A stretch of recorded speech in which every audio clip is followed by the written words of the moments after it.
안녕하세요, 대트론입니다.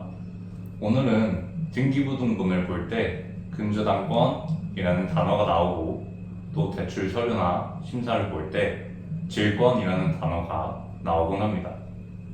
하지만 근저당권, 저당권, 질권, 근질권 이 네 가지의 개념과 차이점 알고 계신가요?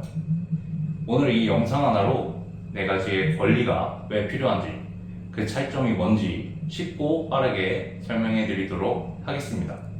우선 이 네 가지의 권리가 왜 필요한지 알아야 되는데요. 제일 쉬운 예시를 하나 드릴게요. 제가 누군가에게 돈을 빌려드렸습니다. 근데 돈을 빌린 사람이 저에게 돈을 안 갚았어요. 돈을 빌려준 저희 입장에서는 리스크와 손실이 매우 크겠죠. 이러한 법적 문제를 대비하여 담보를 요구하게 되고 담보의 권리를 확보하게 됩니다. 이것이 바로 근저당권 그리고 질권입니다. 우선 이 네 가지 한번 알아보도록 하겠습니다. 먼저 저당권부터 알아볼게요. 아파트를 담보로 은행에서 대출을 받는 상황을 생각을 해보겠습니다. 은행은 집을 담보로 잡고 싶지만 실제로 집을 가져가서 보관할 수는 없습니다. 집은 계속 집주인이 사용해야 하기 때문이에요. 그래서 은행은 집을 가져가는 대신 등기부등본에 권리를 등록해 둡니다. 쉽게 말해 이 집은 대출 담보로 제공되어 있습니다. 이렇게 기록을 해두는 거예요. 이것이 바로 저당권입니다.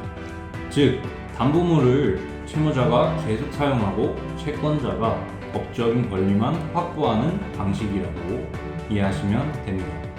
이번에는 질권입니다. 질권은 저당권과 조금 달라요.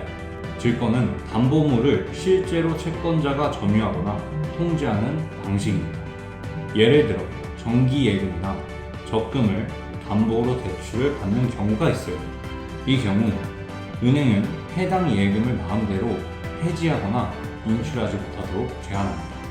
또 보험, 해약 환급금이나 일부 금융자산에도 질권이 설정될 수 있어요. 즉, 담보를 실질적으로 관리하는 방식이라고 이해하시면 됩니다. 이것이 바로 질권입니다. 여기까지 정리하면 아주 간단합니다.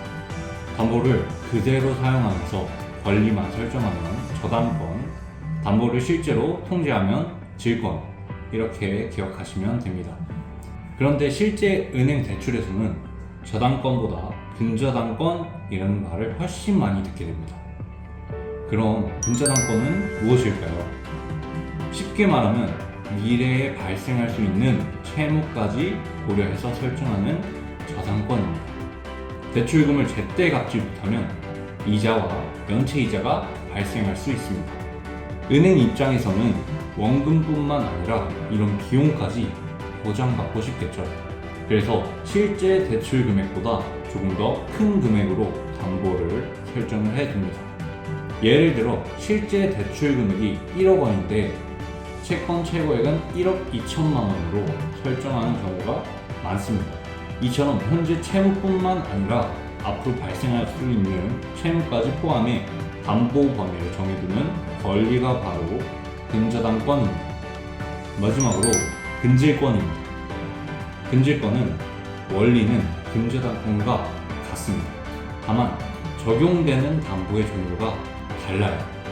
근저당권이 주로 부동산 담보에 적용된다면 근질권은 예금, 적금, 보험, 해약, 환급금 등 질권 대상 자산에 대해서 현재 채무뿐만 아니라 앞으로 발생할 수 있는 채무까지 함께 담보 범위에 포함시키는 방식입니다.